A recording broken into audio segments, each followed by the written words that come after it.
وہ یہ ہے کہ میرے اور آپ کے بیچ میں ایک ٹرانزیکشن ہو سکتا ہے کہ آپ کچھ لے لیجئے اور مجھے کچھ دے دیجئے.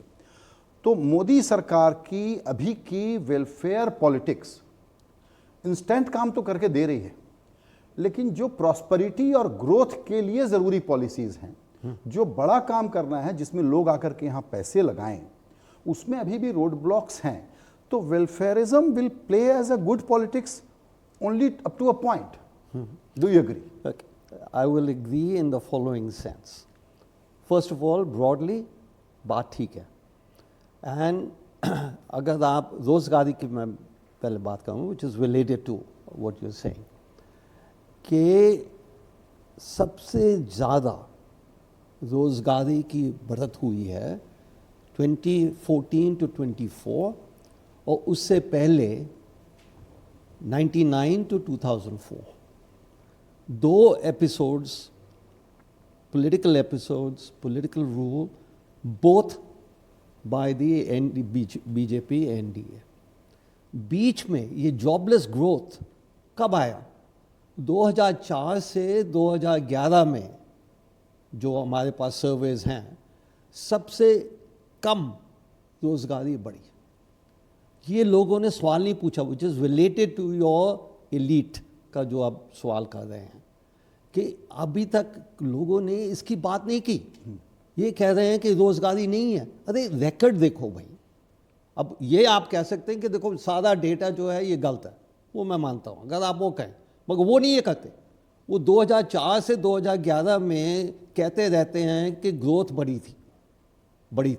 بالکل بات ٹھیک ہے, مگر یہ کیوں نہیں بات کرتے کہ اس وقت بھی جاب لیس گروتھ تھی. ہاں, اس کے بعد اب جو جاب فل گروتھ ہے وہ پھر کہتے ہیں یہ ہے وہ ہے. آپ کو میں ان امپلائمنٹ کا ایک آنکڑا بتاتا ہوں.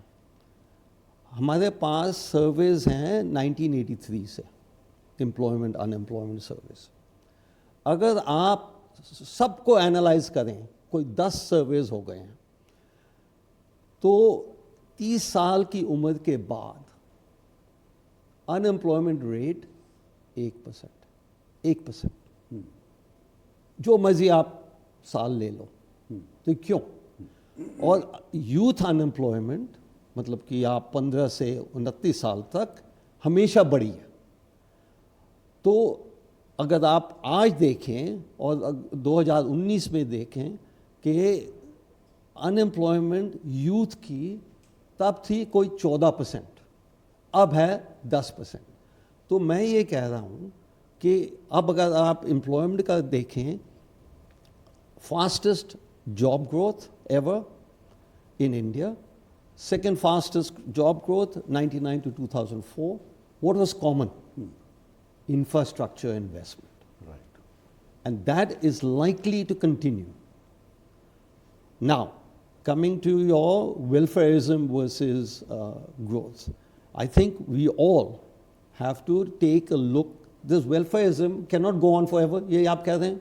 And I would add, should not go on forever. So we have to look at, last point I want to make, ye global, جو بھی آپ اکنامکس کی بات کریں گے, اب گلوبلائزیشن ہو گئی ہے. So you have to look at in the context of what is happening in the rest of the world. If you want to look at youth unemployment, you look at all the other countries.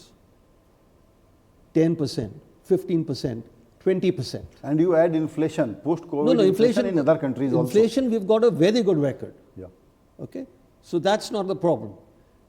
Unemployment, youth unemployment is a problem. It's a global problem, and all countries have to face, has to do with technology, has to do with various other things.